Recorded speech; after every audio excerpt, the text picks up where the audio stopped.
Hey guys, so this is just a quick video to show how I set up those turnarounds, and then I'll be doing another one that shows you your render setup. So I've just got this real basic scene here. I've just got my skull object and I have this sort of plane in the background. That's going to be my background. I have three basic lights. I have my big dome light here. And if you remember, I got that from my preset, my RenderMan preset browser. So I just chose one of these environment maps, right click import. That gives you this big sort of reflective environment light. I also have this little rectangle light, and I have a distant light that is the main light source. So I'm happy for you to do your lighting setup however you'd like. There's no restrictions on that. I'm just gonna, okay. So this is my basic scene. The other thing I have is I have this fluid container, and this controls my fire. And I have three fluid emitters. One for the jaw, so it's inside the skull. You can see through the nose there. It's going to create some flames that'll come out the nose. And then I have two emitters for the eyes. And the way that I set them up was I had my fluid container selected, and I went to fluids, add edit contents, emitter, and just added volume emitters and positioned them where I wanted them. So now these three emitters are all going to create the same fire, just from different places. So I'm going to set up my locators that are going to control the rotation of my object. So I go to rigging, I grab this first one here, just click on that, and I get this locator here. I'm going to rename that. I'll call that underscore skull. I'll do the same thing, and it'll be underscore lights. Because remember, we're going to have the lights spinning around our object as well as our object spinning. Now, when I rotate my skull, I need the emitters to go with it so that they, the flames sort of drag as they're emitting as it spins around. So I'm actually going to grab all three emitters and my skull, and I'm going to middle click and drag down to the locator skull. Now they're parented under this locator.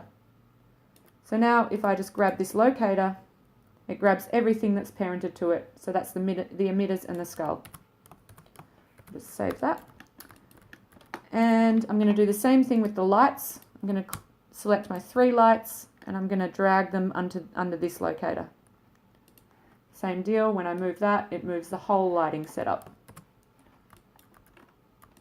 So first I'll animate my skull locator, and I'll do that by selecting it, and I go to frame 0 and I hit Shift E. Remember, Shift E only animates the rotation channel.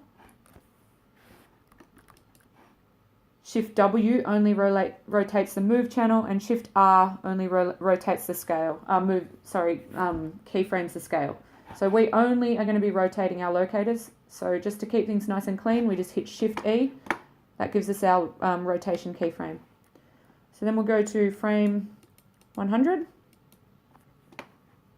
when the lag stops. And you can see that my fluid is starting to calculate. I'm just going to hide that so that I don't get that lag. Note that I didn't parent the fluid container to the locator, only the fluid emitters.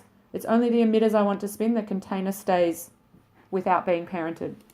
So I'm just going to hide that for now. I'm going to grab my locator again on frame 100, and I'm going to rotate in the Y 360 degrees.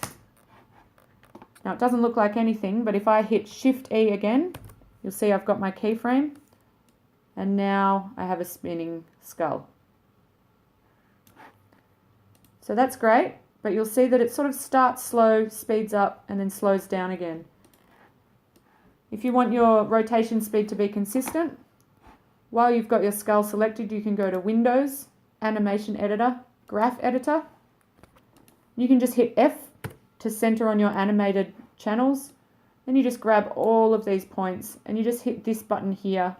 It'll just straighten out your animation. So now you'll see that the movement will be a consistent speed the whole time that it spins. So that's my skull rotation done. And I'm just going to do the same for my lights, except I'm going to start at frame 100. So I'll have frame 100, I hit Shift E, and then I'll go to frame 200, I'll rotate 360, and I'll hit Shift E, oops, sorry, got to have my lights selected, hit Shift E.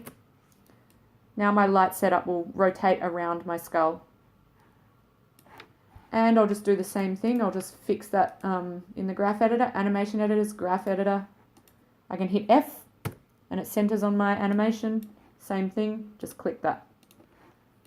So that's the basic setup of the turnaround. Now, the other thing that I think confused a bunch of people last time was actually creating the camera. So I'll just run through that again. So when you've got an angle that you're sort of happy with, that you'd like to render from, you can go to View, Create Camera from View. Now if you watch my outliner when I do this, I'm going to click.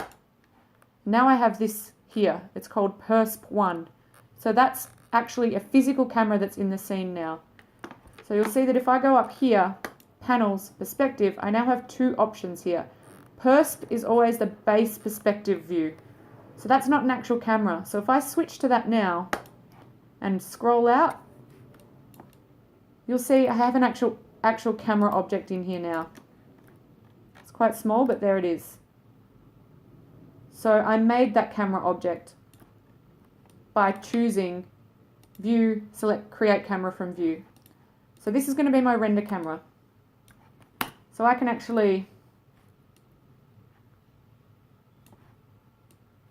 have looking through my camera, and you'll see that if I rename this camera, that's now what I'm seeing here. So I'm actually going to just center my camera. I'm going to set this to 0 so it's dead in the middle. I'm going to set this rotation to 0 so it's looking straight on. That just means it's like dead in front of my skull. So once I'm happy with the position of my camera, I'm going to lock all of the channels so I don't accidentally move it again. So I'm just going to select the top one. I'm going to hold Shift, select all of them, right click and choose Lock Selected. So now I can't actually move that camera anymore, which is good for me. So that's the basic turnaround setup. You've got your camera, you've got your rotating object, and you've got your lights also rotating around it. So that's your 200 frames right there. And in the next video, we'll look at texturing, caching, and splitting out render layers. Cheers!